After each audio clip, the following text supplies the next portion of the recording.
오늘은 저희가 출애굽기 17장 1절에서 7절까지의 말씀을 가지고 함께 말씀을 나누려고 합니다. 이 본문은 이스라엘 백성들이 이제 광야에 들어와서 다시 물의 문제로 인해서 하나님과 이렇게 다투는 그러한 내용들을 다루고 있습니다. 지금 이 물의 문제를 겪고 있는 것이 사실은 처음이 아니라 이들이 애굽에서 하나님의 은혜로 구원받은 다음에 광야에 나와서 처음 이들이 겪었던 문제가 사실 물의 문제였습니다. 그때는 물이 없는 것의 문제가 아니라 물을 구했는데 물이 마실 수 없는 쓴물이라고 해서 마라의 문제였습니다.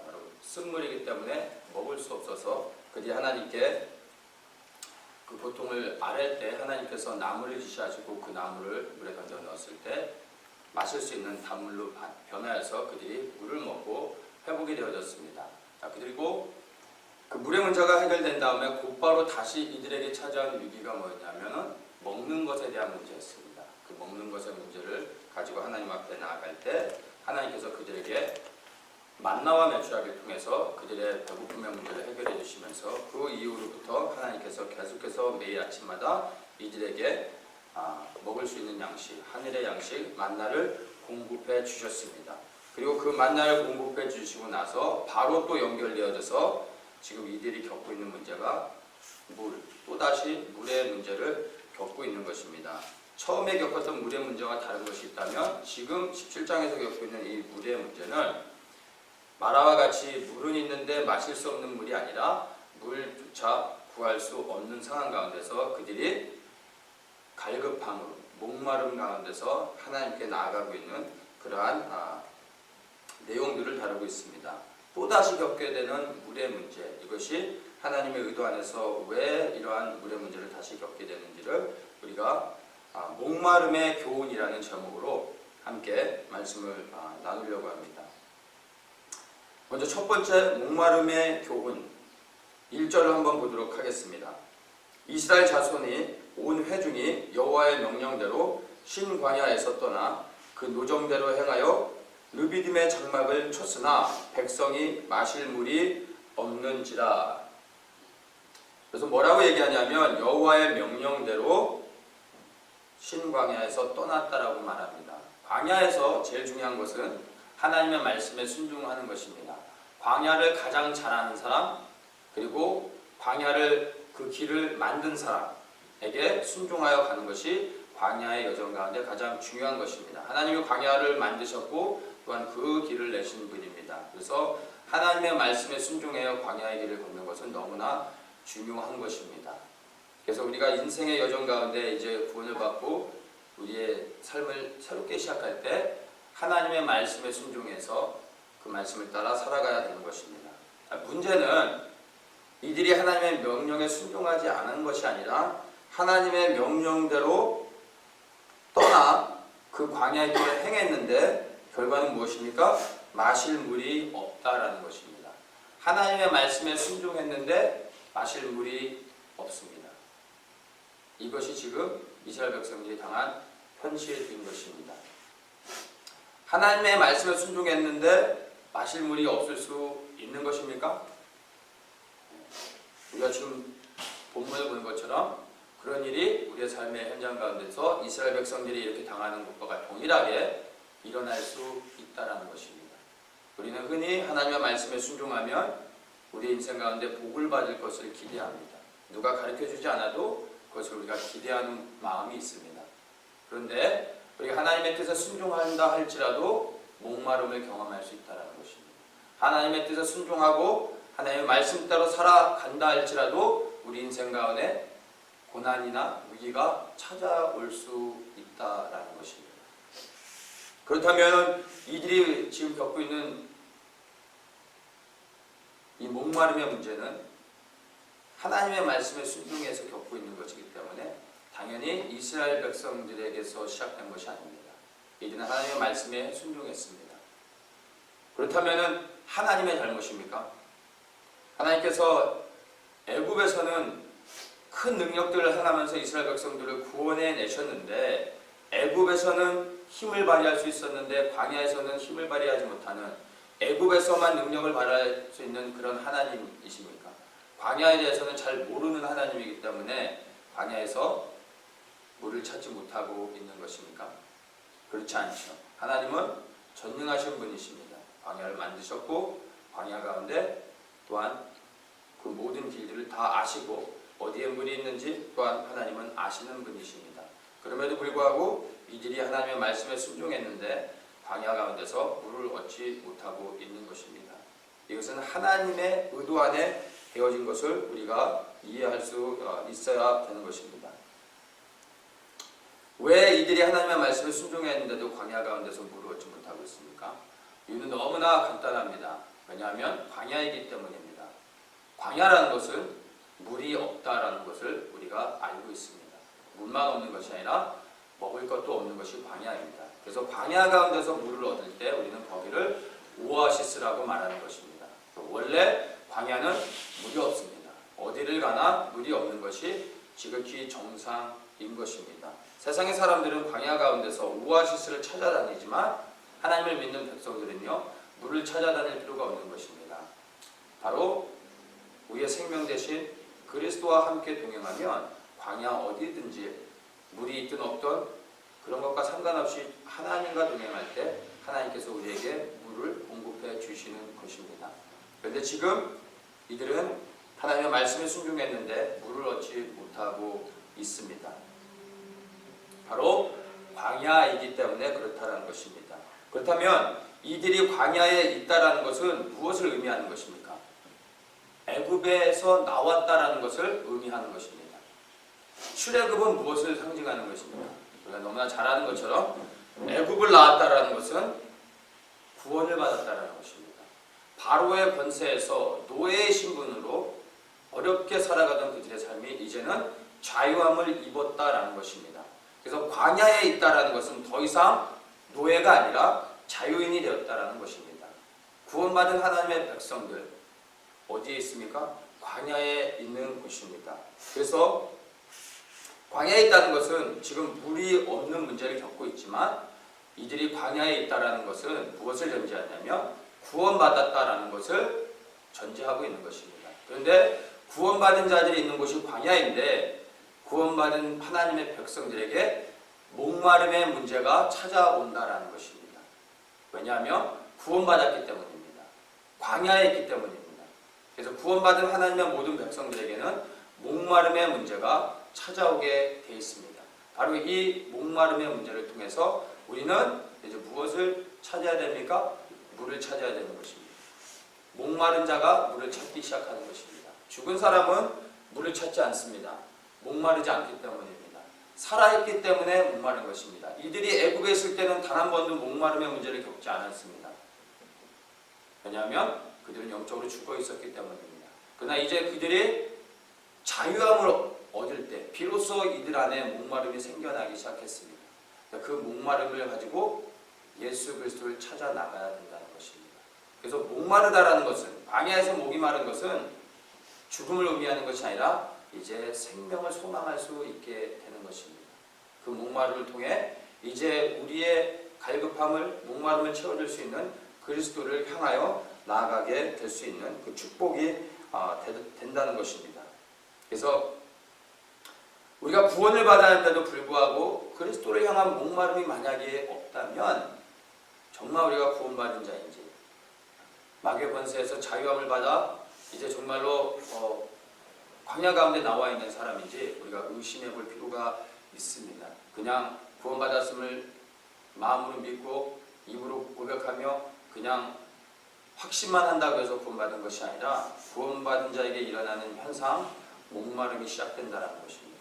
그 목마름을 통해 우리는 세상의 사람들은 그 목마름을 채우기 위해서 뭔가가 내 안에 채워져야 되는데 하면서 세상의 수많은 것들을 찾아다닙니다. 그러나 진정한 목마름을 해결하지 못하죠.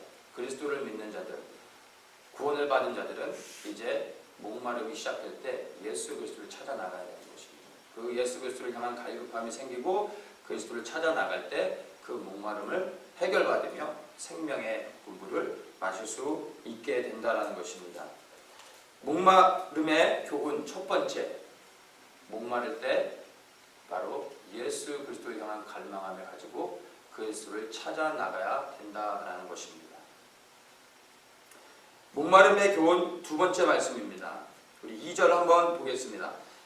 백성이 모세와 다투어 가로되 우리에게 물을 주어 마시게 하라. 모세가 그들에게 이르되 너희가 어찌하여 나와 다투느냐? 너희가 어찌하여 여호와를 시험하느냐? 2절의 말씀을 7절에서 조금 더 자세하게 설명합니다. 지금 백성들이 모세와 다투고 여호와를 시험했다라고 말하는데 그것을 7절에서 좀 더 자세히 설명합니다. 그가 그곳 이름을 맛사라 또는 무리바라 불렀으니 이는 이스라엘 자손이 다투었으며 또는 그들이 여호와를 시험하여 이르기를 여호와께서 우리 중에 계신가 아닌가 하였음이더라.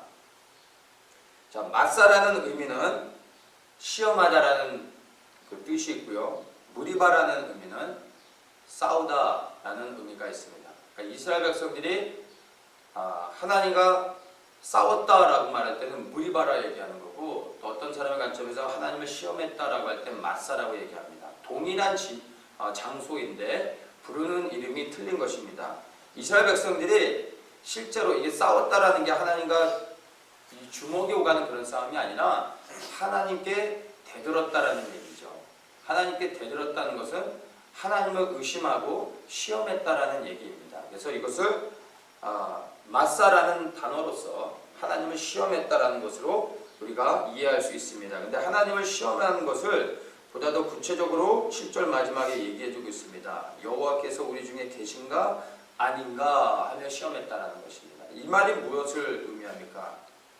하나님이 우리를 애굽에서 나오게 하셔놓고 그 하나님이 지금 광야 가운데 우리와 함께 계신 건 맞는 거야? 라고 지금 하나님을 의심하고 있다는 것입니다. 애굽에서는 능력을 행했는데 광야에서는 능력을 행하지 못하는 제한되는 그 능력을 갖고 있는 그런 하나님 아니야? 애굽에서 구원해놓고 딴 데로 떠나시고 우리만 홀로 광야 가운데 가게 하시는 그런 하나님 아니야? 라고 이들이 하나님을 의심하고 있는 것입니다. 바로 이것이 하나님을 시험했다라고 말하고 있는 것입니다. 정말 그렇습니까? 하나님이 이들을 구원해내시고 그리고 광야에 가는데 그들을 가게 하시면서 하나님은 이제 먼 발치에서 떨어져서 그들과 상관없이 다른 일들을 행하고 계신 그런 하나님이십니까? 우리가 쭉 출애굽기를 봐왔지만 하나님께서 이스라엘 백성들을 애굽에서 구원해내시고 홍해를 지나 광야를 나오게 하신 다음에 그들에게 구름 기둥과 불 기둥으로 그들의 광야의 모든 여정을 함께 하고 계십니다.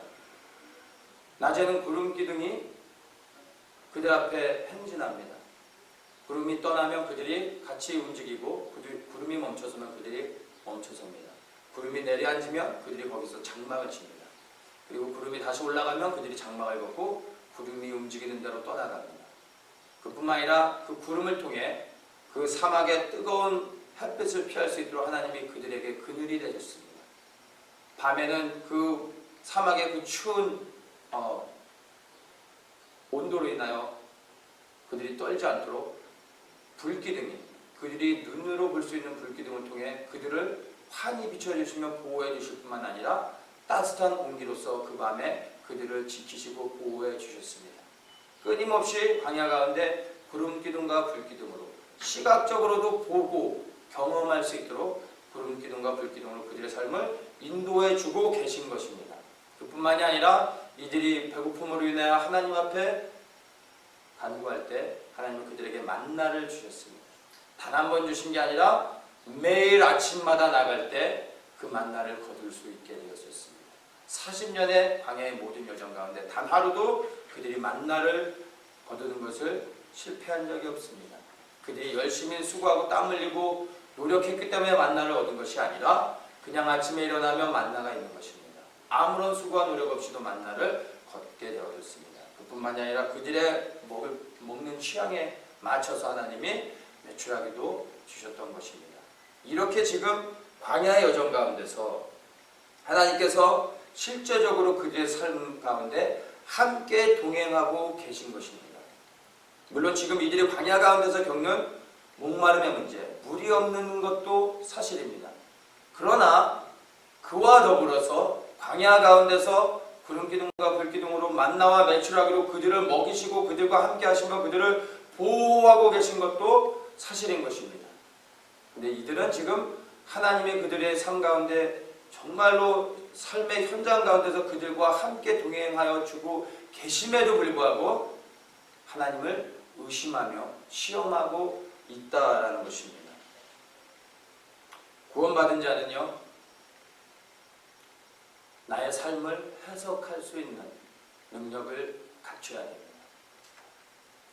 이 나의 삶을 해석할 수 있는 능력을 갖출 때 지금 나에 당하는 삶의 고난과 또 앞으로 나의 삶에 다가올 수 있는 위기와 시험 가운데서 담대해질 수 있는 것입니다.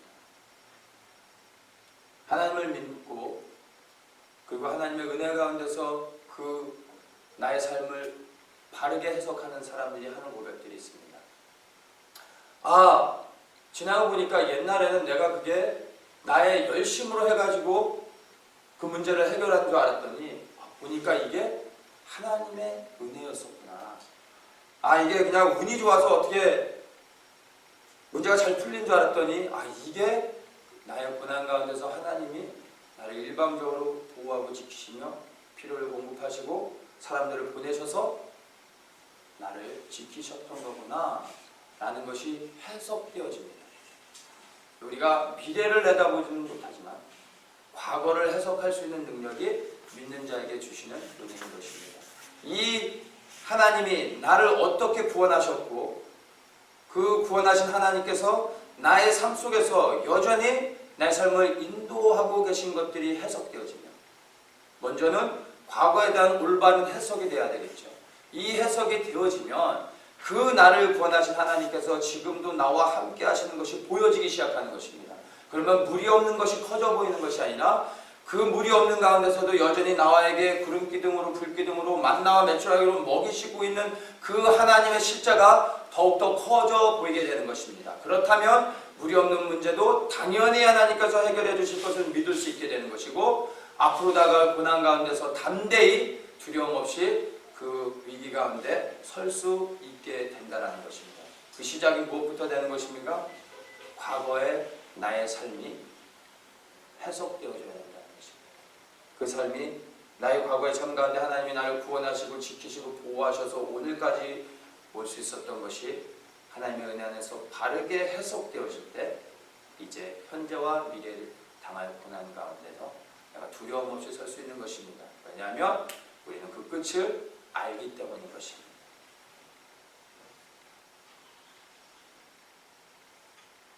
목마름의 교훈 두 번째입니다. 과거를 그리고 나의 삶의 현재를 해석할 수 있는 능력을 가져야 됩니다.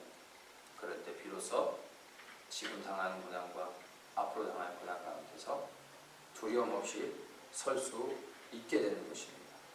마귀의 권세에서 우리를 구원해 주시고 또한 우리의 삶 가운데서 함께 동행하며 우리의 모든 여정 가운데서 우리를 지키시고 보호하시는 그 하나님이 반드시 우리를 천국 분양까지 우리를 넉넉히 들어갈 수 있도록 인도해 주실 것을 믿으며 현재 당하는 고난 가운데서도 두려움 없이 담대히 나가게 되는 것입니다.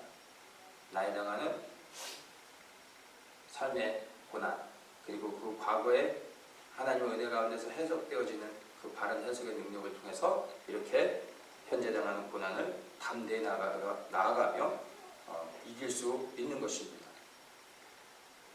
목마름의 교훈 세 번째입니다. 3절을 한번 같이 보겠습니다.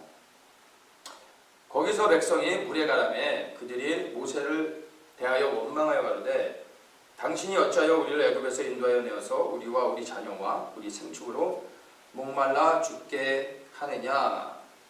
자, 이들이 지금 하나님 앞에 다시 원망하고 있습니다. 뭐라고 원망하냐면 아니 왜 우리를 애굽에서 인도해서 우리로 죽게 합니까?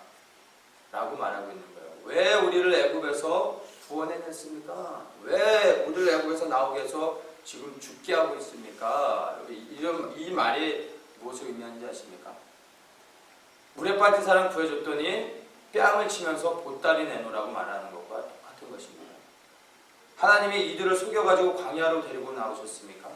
아니요, 이들이 하나님 앞에 구원을 호소하며 부르짖었습니다. 그래서 하나님이 이들의 고통을 들으시고 하나님께서 이들을 돌아보시며 모세를 보내셔서 이들의 소원대로 구원해 주시고 자유를 허락해 주셨습니다. 그런데 이들이 지금 구원해 주신 하나님을 향하여 뺨을 치면서 보따리를 내놓으라고 말하고 있는 것과 동일한 것입니다. 족반하자는 거죠. 이들의 지금 온통 관심이 무엇입니까? 우리로 인하여 목말라 죽게 하느냐. 바로 사는 것에 대한 관심. 오직 살고자 하는, 육의 생명을 보존하고자 하는 생존 본능만이 지금 이들에게 모든 것이 초점이 맞춰지고 있음을 우리가 보게 되는 것입니다. 생존에 대한 본능은 너무나 당연한 거겠죠. 우리 예수 그리스도를 믿는 구원받은 하나님의 백성들에게도 생명에 대한 소망함이 있습니다. 그런데 지금 이스라엘 백성들이 구하고 있는 육의 생명에 대한 이 소원이 아니라 바로 영의 생명이죠. 영생에 대한 소망이 믿는 우리 모든 하나님의 백성들에게도 있습니다. 근데 이 영생은 어떻게 얻는 것입니까? 영생은 그리스도의 살과 피를 먹으며 영생하는 것이라고 성경은 말하고 있습니다. 요한복음 6장 54절에 이렇게 말합니다. 내 살을 먹고 내 피를 마시는 자는 영생을 가졌고 마지막 날에 내가 그를 다시 살리리니, 이렇게 말씀하고 계십니다. 영생은 무엇과 연결되냐면 바로 다시 살리는 것을 통해 영생을 얻는 것이라고 우리에게 요한복음에서 분명하게 말해주고 있습니다. 영생은 곧 부활의 생명을 통해 얻는 것입니다. 그래서 예수 그리스도를 믿는 모든 자들이 부활의 소망을 가지고 살아가는 것입니다. 그래서 수많은 그리스도를 따르는 사람들이 고난과 핍박 가운데서 끝까지 그리스도를 부인하지 않고 죽음 가운데서도 생명을 내놓으며 그리스도를 섬길 수 있었던 것은 모든 사람들이 다 이 부활의 소망을 확신하고 있었기 때문인 것입니다. 나는 죽지만 내 육신은 죽을지라도 내 영혼을 다시 부활할 때, 부활시키실 때 내 영과 혼과 육이 온전히 새롭게 되어져 주님 앞에 서고 영원히 그리스도와 함께 살 것을 믿었기 때문에 부활의 소망을 가지고 고난 가운데서, 그리고 핍박 가운데서, 환난 가운데서도 주님을 의지할 수 있었던 것입니다. 그래서 이것이 바로 부활의 소망은 모든 믿는 우리 그리스도인들이 가져야 될 정말 참된 소망인 것입니다. 그런데 영생은 부활을 통해서 얻음을 우리가 다 알고 있습니다. 그럼에도 불구하고 우리가 한 가지 간과하고 있는 것이 있습니다. 뭐냐면 부활의 전제 조건인 것입니다. 부활이라는 말은 다시 산다라는 말입니다. 다시 산다라는 말은요, 죽었다라는 얘기입니다. 죽었기 때문에 다시 사는 것입니다. 부활은 죽음을 전제로 하고 있습니다. 이것이 부활의 소망이 가진 가장 큰 맹점입니다. 많은 사람들이, 예수를 믿는 모든 사람들이 사실 부활에 대한 소망을 가지고 있어요. 그리고 그 부활의 소망 가운데 부활의 생명을 얻기를 간절히 원하는데 너무나 많은 사람들이 부활의 생명을 얻는 데까지는 실패하게 됩니다. 뭔지 아세요? 부활의 생명을 얻기 위해서 헌금을 많이 하고 열심히 봉사하고 그리스도를 위해 핍박받고 좀 매도 좀 맞고 고난도 적당히 좀 받고 나서 부활의 생명을 얻을 수 있다면 수많은 자들이 부활의 생명을 얻을 수 있습니다. 그런데 부활의 생명은요, 그렇게 얻어지는 것이 아닙니다. 반드시 죽어야 부활의 소망 가운데서 생명을 얻을 수 있는 것입니다. 반드시 죽어야 된다는 것입니다. 죽음 후에 부활을 경험할 수 있는 다른 길은 없다라는 것입니다. 그래서 부활을 소망하지만 부활의 생명을 끝내 얻지 못하는 수많은 사람들이 있는 것은 부활은 원하지만 죽음을 거부하고 있기 때문인 것입니다. 로마서 6장 4절 말씀에 이렇게 말합니다. 그러므로 우리가 그의 죽으심과 합하여 침례를 받음으로 그와 함께 장사되었나니 이는 아버지의 영광으로 말미암아 그리스도를 죽은 자 가운데서 살리심과 같이 우리로 또한 새 생명 가운데서 행하게 하려 함이니라. 아멘. 바로 새 생명 가운데 행하는 것이 무엇입니까? 영생. 부활 후에 앞에 되는 영생인 것입니다. 이 새 생명 가운데 행하기 위해서는 무엇을 해야 됩니까? 말하고 있죠. 이 앞에서 그리스도의 죽으심과 합하여 침례를 받아야 된다라고 말하고 있는 것입니다. 새 생명 가운데 행하기 위해, 부활의 생명을 얻기 위해서는 그리스도와 함께 먼저 죽어야 되는 것입니다. 이것이 지금 로마서 6장 4절에서 우리에게 말해주고 있는 것입니다. 부활의 새 생명 얻는 유일한 길은 그리스도의 부활과 연합하기 위해서는 그리스도의 죽음과 먼저 연합해야 된다는 것입니다. 자, 어쨌든 이와 같이 왜 부활의 생명을 얻기 위해서는 반드시 죽어야만 되는 것입니다. 여기에 기독교 핵심의 원리가 들어가 있습니다. 하나님께서 에덴 동산에서 아담에게 선악과를 먹지 말라고 말씀하셨습니다. 근데 아담이 그 선악과를 먹었습니다. 하나님께서 그 선악과를 먹으면 넌 반드시 죽을 것이다 라고 말씀하셨어요. 아담이 선악과를 먹었는데 죽었습니까? 죽지 않았어요. 근데 정말 죽지 않았습니까? 그 선악과를 먹는 순간 그는 죽었습니다. 선악과를 먹고 나서 그가 제일 먼저 본능적으로 한 게 뭔지 압니까? 숨는 것이었어요. 하나님으로부터 숨는 것이었어요. 왠지 아세요? 그 영이 하나님으로부터 분리되어져서 하나님의 말씀을 불순종하는 순간 하나님으로부터 죄로 인하여 분리되어진 것입니다. 죄로 인하여 분리되어지는 순간 인간은 하나님 앞에 나아갈 수 없고 하나님 앞에 숨을 수밖에 없게 되는 것입니다. 그것이 바로 아담이 죽었다라는 증거인 것입니다. 아담이 죽기 전에는, 그 영이 죽기 전에는 그 영과 그 영이 혼과 육을 지배하며 하나님 앞에 막힘없이 나아갔던 사람입니다. 그런데 선악과를 먹고 그 영이 하나님 앞에서 죽는 순간 그는 하나님 앞에 숨을 수밖에 없었던 것입니다. 그리고 영이 죽으니까 그 다음에는 무슨 힘으로 삽니까? 육의 힘으로 사람이 살아갈 수밖에 없습니다. 그 육이 혼을 지배하고요, 죽은 영을 지배하게 되는 것입니다.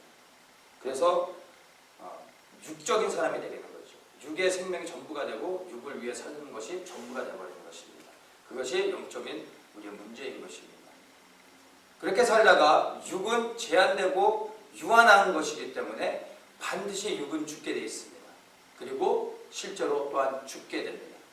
그래서 그 영이 죽은 순간 육도 결국에는 죽고 끝나게 된다는 것입니다. 자, 이렇게 해서 그 영이 죽음으로 말미암아 하나님으로부터 분리되어졌습니다. 그리고 그들의 죄로 인하여 마귀의 권세 아래 죄의 노예로 팔려버리게 된 게 아담 이후로 모든 인류에게 임한 슬픈 현실인 것입니다. 자, 이러한 현실 가운데서 하나님께서 독생자 예수 그리스도를 보내심으로 그 예수 그리스도의 피 흘리심을 통해 우리를 구원해 내셨습니다. 이스라엘 백성을 하나님께서 애굽에서 나오게 하신 것과 같이 예수 그리스도의 생명을 통해서 그 우리의 죄값을 지불하시고 우리를 구원해 내주신 것입니다. 그것이 바로 출애굽한 것이죠. 그런데 우리가 마귀의 권세로부터 예수 그리스도의 생명을 통해서 그 십자가의 대속의 은혜를 통하여 구원을 받았습니다. 근데 구원받은 우리의 상태가 어떻습니까? 어떤 상태요? 하나님 앞에 대적하며 하나님 앞에 범죄했던 그 영의 상태 그대로라는 거예요. 구원은 받았지만 이스라엘 백성들이 출애굽했지만 그들의 상태는 어떤 모습입니까? 애굽의 노예의 근성을 그대로 가지고 있는 모습이라는 거예요. 평생을 애굽에서 살면서 애굽의 것들을 보았습니다. 애굽의 것들을 교육받았고 애굽의 것들만 보았습니다. 애굽의 모든 것들은 하나님을 대적하는 것들입니다. 애굽에서 듣고 배운 모든 것들은 다 하나님을 대적하는 것이고 생명이 없는 것이며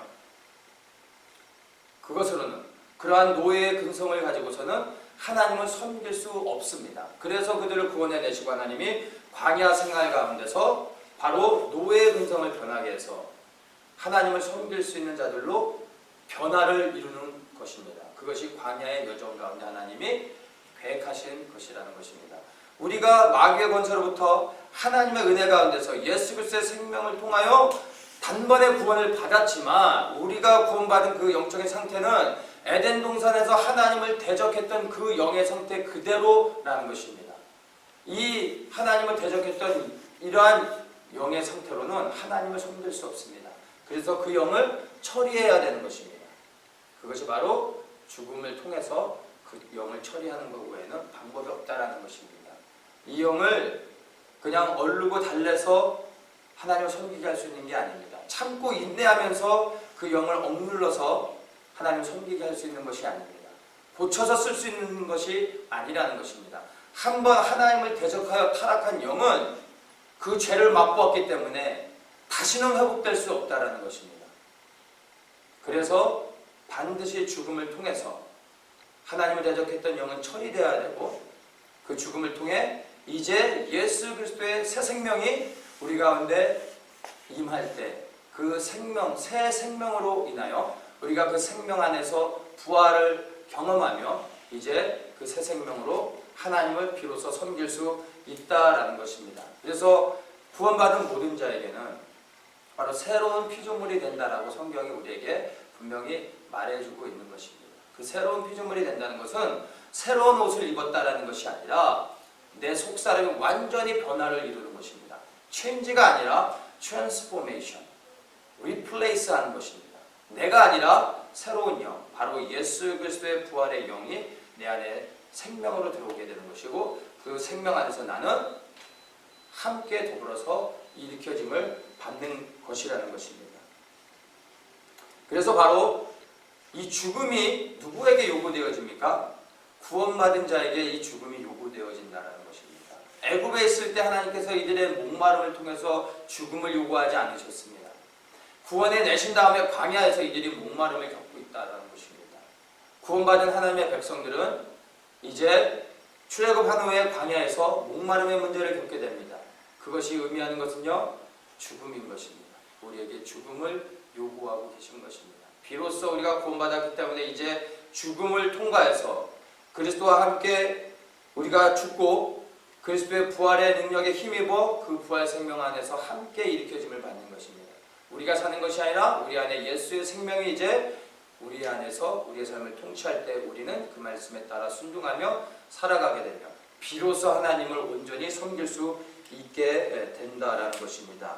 바로 목마름이 교훈 두 번째.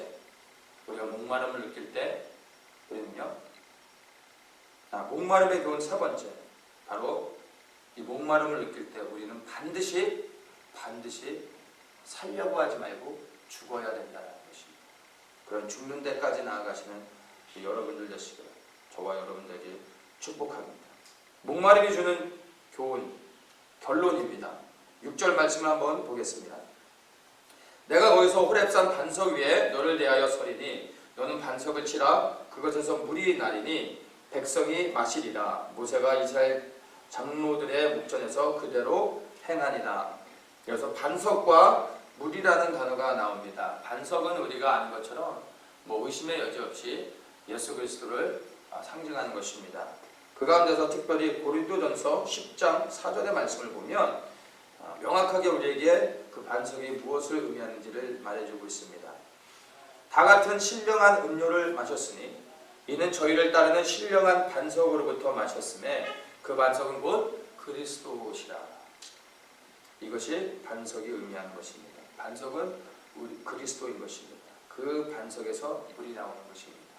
이스라엘 백성들이 하나님 앞에 목마름으로 인하여 하나님 앞에 나아갈 때 하나님께서 모세를 통해 반석에서 물을 내게 하셨습니다. 왜 반석에서 물을 내게 하십니까?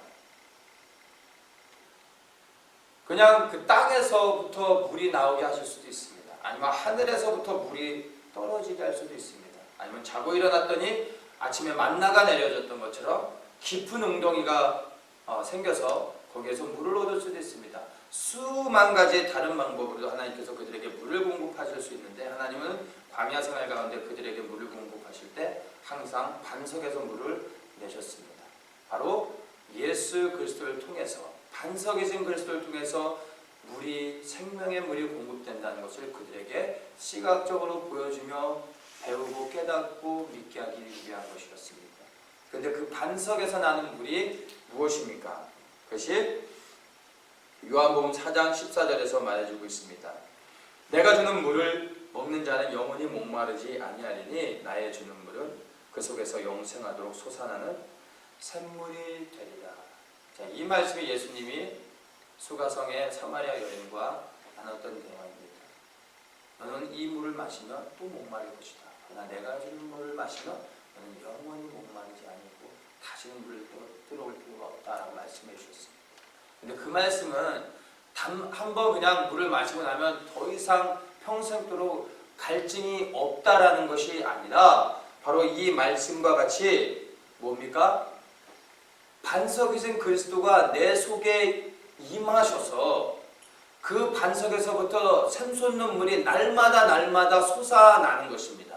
그래서 더 이상 또다시 우물가에 와서 물을 기를 필요가 없다라는 거예요. 날마다 반석에서 물이 흘러나오고 있기 때문에. 근데 그 반석의 내 안에서 그 반석 안에서 물이 흘러나오기 위해서는요.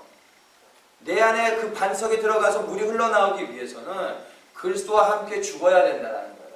그리스도와 함께 죽고 그리고 내 영이 하나님을 대적했던 영이 처리가 되어지고 나서 이제 비로소 예수 그리스도의 부활의 생명 안에서 내 소망, 내 생명이 그리스도의 부활 안에서 함께 접붙임을 받아서 이제 일어나는 것입니다. 그래서 내 안에 예수 그리스도가 내 안에서 이제는 반석으로서 자리 잡고 날마다 새로운 샘솟는 물로서 솟아나게 할 때 날마다 갈급하지 않은 목마름이 없는 늘 생명으로 채워지는 그 은혜를 경험할 수 있다라는 것입니다. 이 물을 마셔야 영생하는 것입니다. 이 물을 마셔야 더 이상 우리가 물을 찾을 필요가 없다라는 것입니다. 근데 이 물은 반석이신 그리스도에게서 나오는데 이 반석이 우리의 중심 안에 우리의 이 심령, 우리의 이 깊은 이 뱃속 안에서부터 그 반석이 우리 안에 자리 잡을 때 비로소 우리 안에 샘솟는 물로 우리가 그 생명을 경험할 수 있다라는 것입니다. 바로 생명을 얻는 첫 시작이 무엇입니까? 목마름이라는 것입니다. 그래서 하나님께서 또다시 이들에게 목마름의 문제를 광야에 나와서 다시 겪게 하시는 것입니다. 목마름의 교훈 첫 번째, 바로 이들이 목마름을 통해서 다른 것이 아닌 예수 그리스도를 갈망하게 하시며 그리스도를 찾게 하시는 것입니다. 그럴 때 주님께서 그들을 만나 주시는 것입니다. 또한 목마름의 교훈 두 번째, 바로 내가 목마를 때 나의 과거의 삶을 통해 하나님이 나를 어떻게 보호하시고 지키셨는지를 바르게 해석함을 통해 현재 당하는 고난보다 지금 현재 가운데 나의 삶을 지키고 보호하시는 하나님의 그 은혜를 더욱더 깨달음으로 현재 고난을 이길 뿐만 아니라 앞으로 다가올 미래의 고난과 시험 가운데서도 담대히 설 수 있게 되는 것입니다. 이 목마름을 통해 이제 살려고 하는 것이 아니라 내가 그리스도와 함께 기쁘게 그리고 확실하게 죽는 것입니다. 부활의 소망이 있기 때문에 그리스도와 함께 죽을 수 있는 것입니다. 목마를 때 살려고 하는 것이 아니라 죽어버리는 것입니다. 그리고 예수의 생명이 내 안에서 살아나셔서 그 생명 안에서 이제 진정으로 예수 그리스도께서 날마다 샘솟게 일으키시는 그 생명의 역사를 통해 영원히 마르지 않는 생명을 내가 얻을 수 있다는 것입니다. 이 목마름을 통해 그리스도를 더욱더 소망하시고 그리고 이 목마름을 통해 결국엔 반석이 된 그리스도를 통하여 그 생명을 날마다 공급받고 그 생명 안에서 기쁨 가운데 살아가는 모든 성도님들 되시기를 예수님의 이름으로 축복합니다.